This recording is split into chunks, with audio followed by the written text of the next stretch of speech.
Namaskar, good evening viewers. You're watching Sansad TV's live broadcast at 9 p.m. This is The News with me, Bhawna Nayar. Over the next 30 minutes, we bring you a roundup of all national and international news that you need to know. Let's begin with the top 5 headlines we are tracking this hour. 19 members of the Rajya Sabha suspended for the week for disrupting proceedings. Lok Sabha approves Family Court Amendment Bill. ED questions Sonia Gandhi for the second time in the National Herald case. Congress leaders holds protest, allege political vendetta.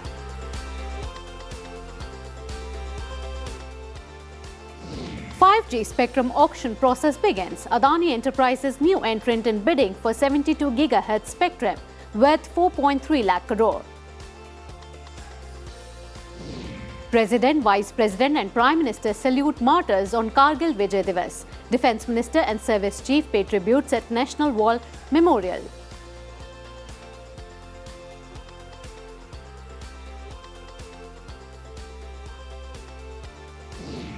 And India reiterates support for Sri Lanka's stability and economic recovery. Prime Minister Narendra Modi congratulates Sri Lanka's new President Ranil Wickremesinghe.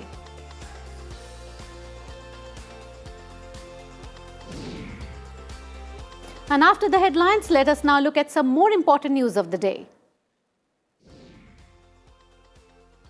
On two-day visit to Gujarat and Tamil Nadu on July 28th and 29th, Prime Minister Modi to inaugurate multiple projects and 44th Chess Olympiad open. Over 3 crore 26 lakh Kisan credit cards issued since February 2020, government tells Lok Sabha.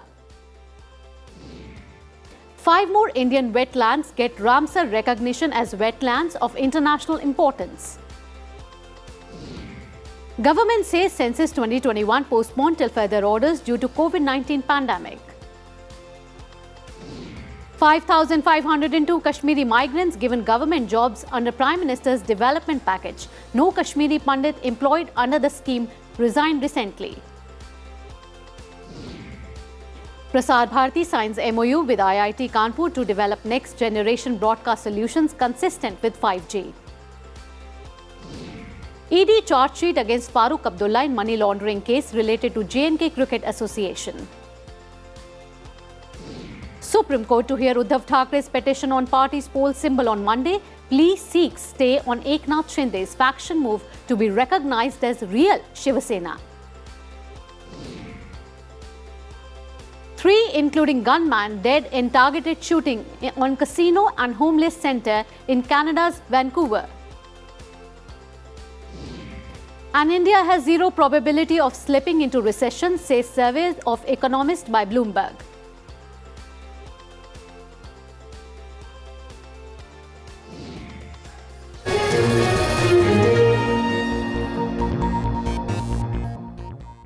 Beginning with Parliament updates, 19 members of opposition parties were suspended for the rest of the week for causing disruptions in the Rajya Sabha. They included 7 from the TMC and 6 from the DMK. 3 more suspended MPs belong to the TRS, 2 from CPM and 1 from the CPI. Opposition parties have been interrupting the proceedings over the issues of inflation and GST on some items since the first day of the monsoon session on July 18th. Deputy Chairman Harivansh repeatedly requested the members to return to their places and not disturb the proceedings of the House. When his appeals had no effect on the opposition members, Minister of State for Parliamentary Affairs V. Muralidharan moved a proposal to suspend them. House में play card लेकर आना और दिखाना गलत है। Please ये house के rules proceeding के खिलाफ है। वेल में ना आए, अपनी सीट पर जाएं। प्लीज हाउस को चलने दीजिए। प्ले कार्ड लेकर के हाउस में ना आए, ये नियमों के विपरीत है। प्लीज माननीय सदस्यगण, मैं पुनः आपसे आग्रह कर रहा हूं। आई एम रीडिंग, मेरा निवेदन है, अनुरोध है, अपनी सीट पर जाएं। The chairman may, if he seems it necessary, name a member who disregards the authority of the chair or abuses the rules of the council. Having taken a serious note of the misconduct of Mohammad Nadimul Haq, Ms. Dola Sen, Srimati Shadha Chetri, Shri Abir Ranjan Biswas, The suspended members were told to leave, but they remained in the House. This further disrupted the proceedings, and eventually the House was adjourned for the day.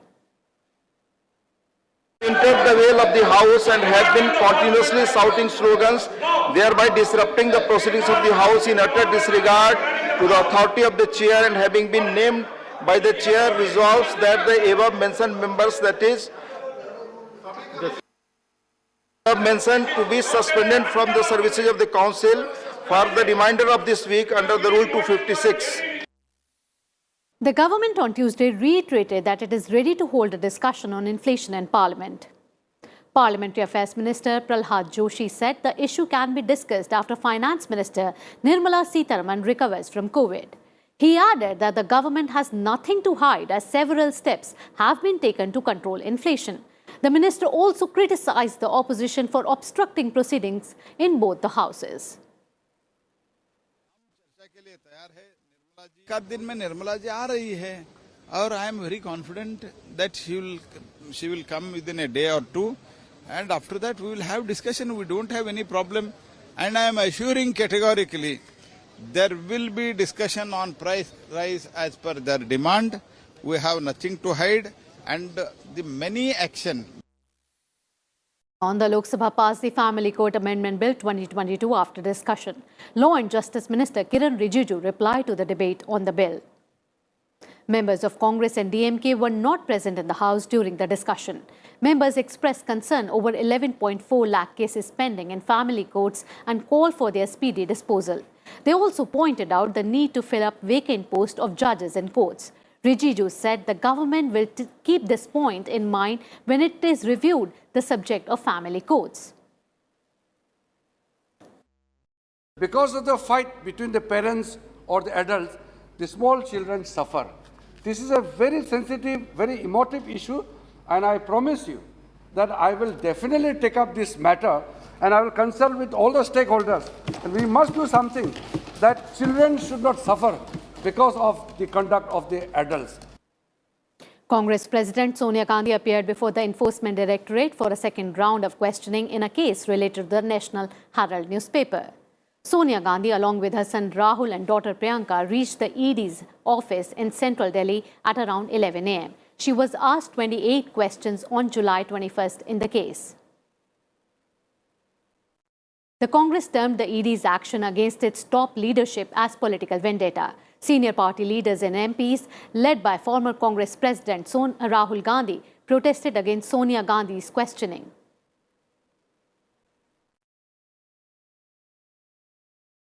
The Defence Acquisition Council, chaired by Defence Minister Rajnath Singh, approved arms procurement proposals worth Rs 28,732 crore.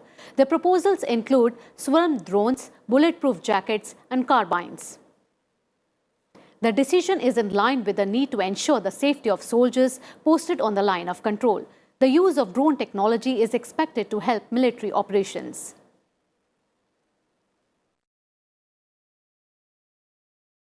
Moving on, the auction of 5G spectrum started on Tuesday. A total of 72 gigahertz of radio waves worth at least Rs 4.3 lakh crore are up for bidding. Reliance Jio, Bharti Airtel, Vodafone Idea are in the fray along with Gautam Adani's flagship Adani Enterprises.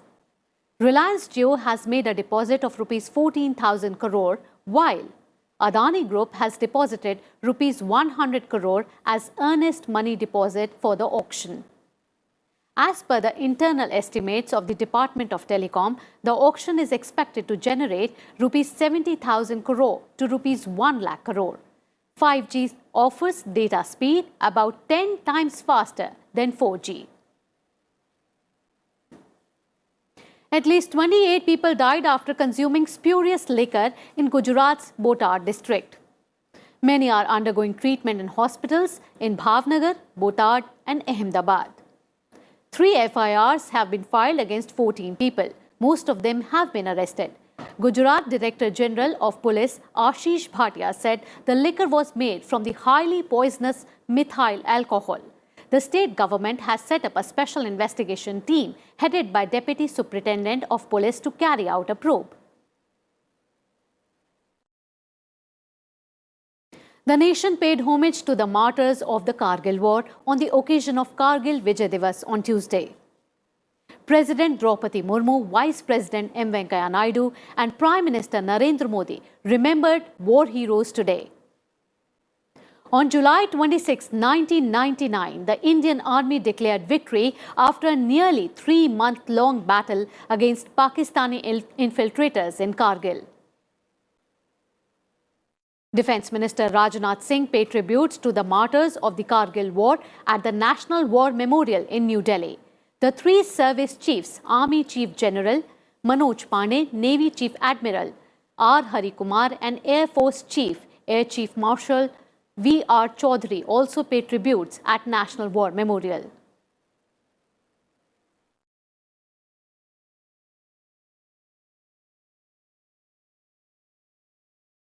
And now let's take a look at what stories are making news in the nation. Prime Minister Narendra Modi met President Draupadi Murmu at the Rashtrapati Bhavan. It was the first meeting between the two after Murmu assumed the office of the president.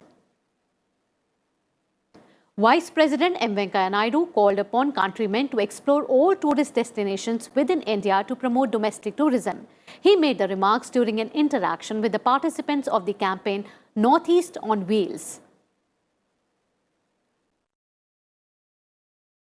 Prime Minister Modi held a meeting with top ministers to discuss the government's strategy in Parliament. Defence Minister Rajnath Singh, Union Home Minister Amit Shah, Parliamentary Affairs Minister Pralhad Joshi, Union Ministers Anurag Singh Thakur and Kiran Rijiju were present.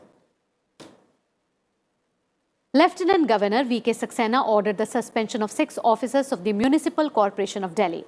They are accused of corruption and abuse of position. 14,830 new COVID cases have been reported in the last 24 hours, while the number of patients under treatment has come down to 1,47,512. The recovery rate remains high at 98.47%. India condemned the efforts of China and Pakistan to encourage other countries to join Cpac projects passing through POK. The Ministry of External Affairs termed such activities illegal, unfair and unacceptable. Prime Minister Narendra Modi has congratulated Sri Lanka's newly elected President Ranil Wickremesinghe. The Indian High Commission quoted him as saying that India will continue to be supportive of the quest of the people of the island nation for the stability and economic recovery through established democratic means.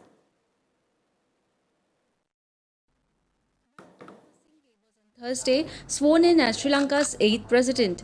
He was elected by lawmakers to succeed Gotabaya Rajapaksa, who left the country and resigned in the face of public revolt. Prime Minister Narendra Modi sent a congratulatory letter to His Excellency President Ranil Wickremesinghe on his election, the High Commission of India in Colombo said in a tweet. Prime Minister Modi also conveyed that he looked forward to working closely with the Sri Lankan president for the mutual benefit of people and strengthening the age-old, close and friendly relations between India and Sri Lanka. Wickremesinghe has a mandate to serve out the rest of Rajapaksa's term, which ends in November 2024. Meanwhile, in Colombo, Indian High Commissioner Gopal Bagle on Tuesday paid a courtesy call on newly appointed Prime Minister Gunawardene and conveyed greetings from the leadership, government and people of India. On Tuesday, Bagle handed over to crisis at Sri Lanka the 3rd consignment of humanitarian supplies like rice and medicines donated by the government of Tamil Nadu. Bureau Report, Sansad TV. And time now for a short break here, but on the other side, Zimbabwe makes gold coins legal tender in a bid to tame runaway inflation. All this and much more. You stay tuned to the news. We'll be back after a short break.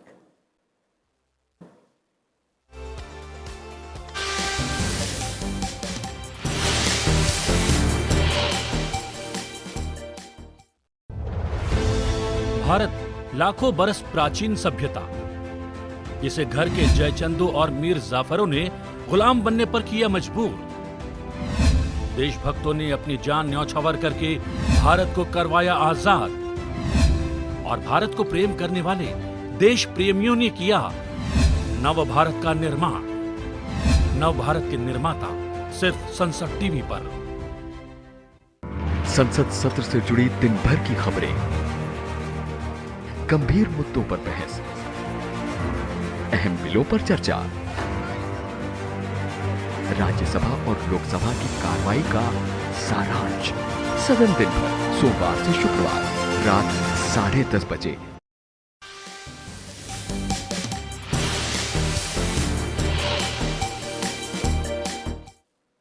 Welcome back after the break. You're watching the news and time now for all the big developments from the Russia-Ukraine war front.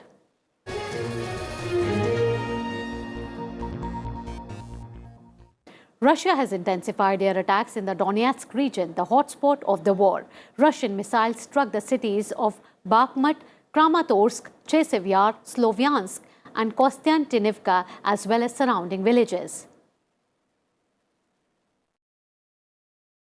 Russian energy giant Gazprom has said that it would further slash gas flows to Europe via the Nord Stream 1 pipeline to 20% from Wednesday due to maintenance issues. The move has ramped up fears that Russia may cut off gas supplies for political leverage. Deliveries were at 40% of capacity after Nord Stream 1 reopened last week following 10 days of scheduled maintenance.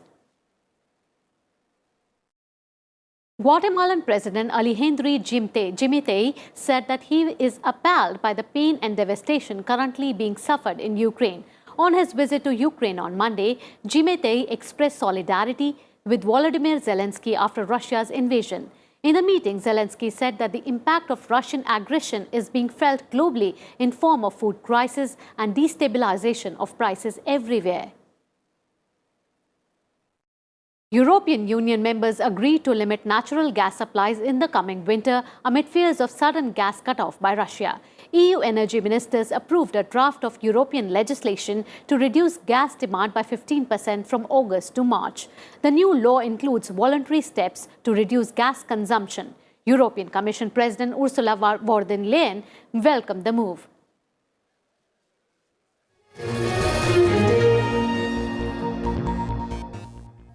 And time now for some other global updates.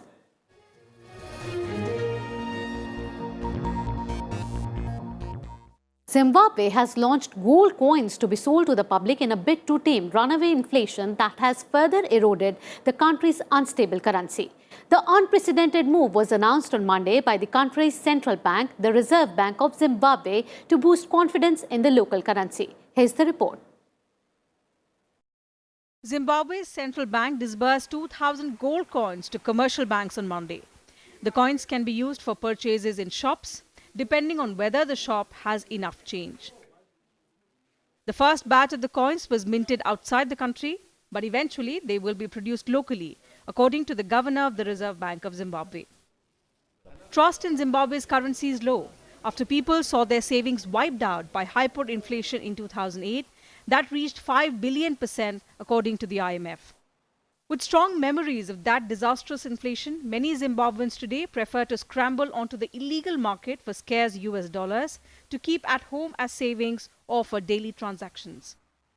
Faith in Zimbabwe's currency is already so low that many retailers do not accept it. Any individual or company can buy the coins from authorized outlets such as banks and can keep the coins at a bank or take them home, according to an announcement by the country's central bank. At the time of the launch on Monday, the cost of the coin was $1,823. Bureau Report, Sansad TV. Moving on, Pope Francis on Monday apologized for the evil inflicted on the indigenous people of Canada on the first day of a visit focused on addressing decades of abuse at Catholic-run residential schools. Here are the details. Pope Francis issued a historic apology for the Catholic Church's cooperation with Canada's catastrophic policy of Indigenous residential schools. He acknowledged that the forced assimilation of native people into the Christian society destroyed their culture, severed families and marginalized generations. Me duele pensar que algunos católicos hayan contribuido a las políticas de asimilación y desvinculación que transmitían un sentido de inferioridad, sustrayendo a comunidades y personas sus identidades culturales y espirituales, cortando sus raíces y alimentando actitudes prejuiciosas y discriminatorias, y que eso también se haya hecho en nombre de una educación que se suponía cristiana. Later, speaking to a group of indigenous at a church in Edmonton, he indicated that he understood his apology might not be enough. Hermanos, hermanas, ¿qué significa esto para el que lleva dentro heridas tan dolorosas?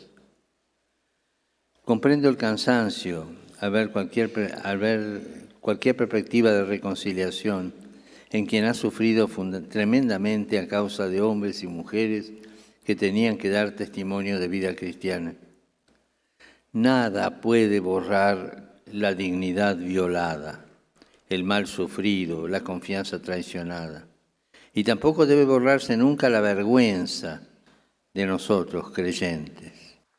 The meeting took place at the Sacred Heart Church of the First People, an Edmonton parish whose sanctuary was dedicated last week after being restored from a fire. The church incorporates indigenous language and customs in liturgy, and both were on display during the event, with folk songs and drums that were providing the backdrop to the Pope's visit. Bureau Report, Sansad TV. And let's now move on to our segment Global Wrap. Algerian Foreign Minister Ramtin Lamamra met Syrian President Assad and Syrian Foreign Minister on Tuesday. In a joint press brief, he voiced support for Syria's return to the Arab League in Damascus. They discussed ways to improve the joint Arab work mechanism and difficulties and challenges faced by Arab countries as Syria has stabilized its domestic situation. Many Arab countries, including Egypt, Jordan and the UAE, have resumed normal diplomatic relations with Syria. The Israeli military demolished homes of 2 Palestinians suspected of killing an Israeli security guard in West Bank. The guard was killed at the entrance of a Jewish settlement in April, for which Hamas took responsibility. The Israeli military later apprehended 2 Palestinians suspected of carrying out the attack. The military said forces faced a violent protest with firebombs and burning tires thrown at the troops. Violent protesters in Democratic Republic of Congo took to the streets to demand withdrawal of the United Nations Organization Stabilization Mission from the country. The protesters stormed a UN facility after setting fire outside one of the gates and demanded the departure of the peacekeepers. Police had to use tear gas to disperse the protesters. The Congolese government condemned the protest and assured prosecution of those responsible. A 5.5 magnitude earthquake hit Ecuador. 8 people were injured and hundreds of homes were damaged in the quake in San Gabriel City. The quake was at a depth of 10 km with an epicenter just 5 km away from San Gabriel. United States Geological Survey confirmed there was no tsunami threat after the quake. The earthquake damaged historical and residential buildings, including a local church. Czech and German firefighters are fighting a cross-border wildfire that broke out in the Bohemian Switzerland National Park. Strong winds pushed it over to the Germany. Czech army's helicopters are continuously dumping water on the burning forest. Several villages in fire zone have been evacuated both in Czech Republic and Germany. Germany has advised visitors to stay away from National Park. Czech authorities believe unattended campfire caused the initial blaze.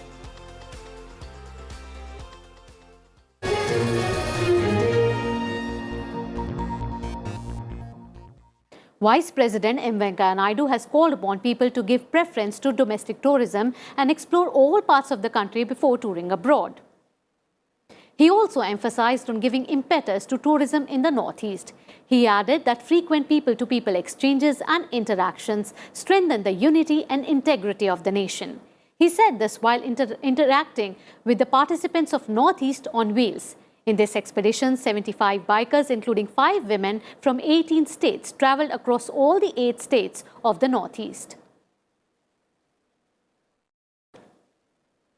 This will first travel to local areas to fully realize the domestic tourism in our country before visiting other countries. There is so much to see in India, to experience in India. So I suggest before venturing to go to overseas, we must discover our own country. बाहर जाने से पहले देखो अपना देश. This is my advice to all the youngsters. Friends, this is especially true of the northeastern region in our country. Beautiful region, beautiful people. And now let's take a look what's happening in the world of sports.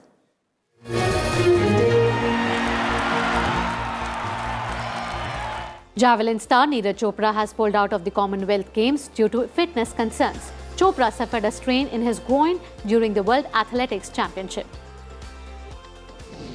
India will be aiming at a clean sweep of the ODI series against the West Indies tomorrow. India won the 12th consecutive series in the ODI format against the West Indies, the most against a team on Sunday. Sri Lanka had an overall lead of 323 runs before bad light caused an early close of the day 3 in the second test against Pakistan. The home team were 176 for 5 in their second innings. French batter Gustave McCon, at the age of 18 years and 280 days, became the youngest men's T20I centurion. Despite his superb ton though, France lost the match to Switzerland, who chased down the target of 158. Lovelina Borgohain personal coach Sandhya Gurung received her accreditation of the Commonwealth Games a day after Lovelina claimed she was getting affected due to continuous harassment of her coaches.